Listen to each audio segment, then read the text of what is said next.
استاد صرف کتابیں نہیں پڑھاتا، وہ زندگی جینا سکھاتا ہے۔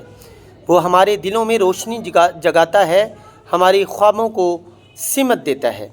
رسول اللہ صلی اللہ علیہ وسلم نے فرمایا، انما بعثت معلما، مجھے تو معلم بنا کر بھیجا گیا ہے۔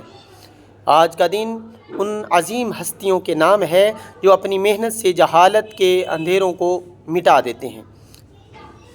استاد کا حق اور شاگرد کی ذمہ داری۔ استاد کا احترام صرف ادب نہیں، عبادت ہے۔ امام شافعی رحمۃ اللہ علیہ فرماتے ہیں، میں اپنے استاد کے سامنے کتاب کے اوراق آہستہ پلٹتا تھا تاکہ انہیں نیند میں خلل نہ ہو۔ آج کے شاگرد کو چاہیے کہ وہ اپنے استاد کی عزت دل سے کرے، کیونکہ علم اس دل میں ٹھہرتا ہے جو ادب سے بھرا ہو۔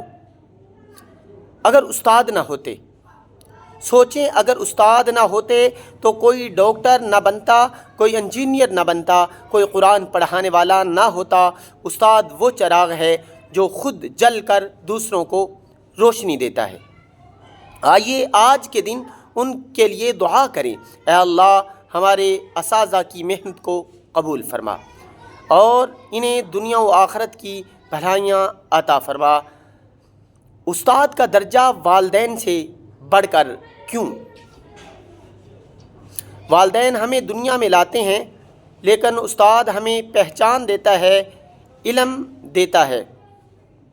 حضرت علی رضی اللہ تعالی عنہ نے فرمایا، جس نے مجھے ایک حرف سکھایا میں اس کا غلام بن گیا۔ یہی ہے استاد کا مقام، جو صرف رہنمائی نہیں کرتا بلکہ دلوں کو جیت لیتا ہے۔ سلام ہو میرے استاد پر، سلام ہو ان پر جنہوں نے ہمیں علم دیا، اخلاق دیا، روشنی دی۔ آج ہم جو ہیں ان کی دعاؤں اور تربیت کا نتیجہ ہیں۔ سلام ہو اس استاد پر جو پس پردہ رہ کر آنے والی نسلوں کو کامیاب کر رہا ہے۔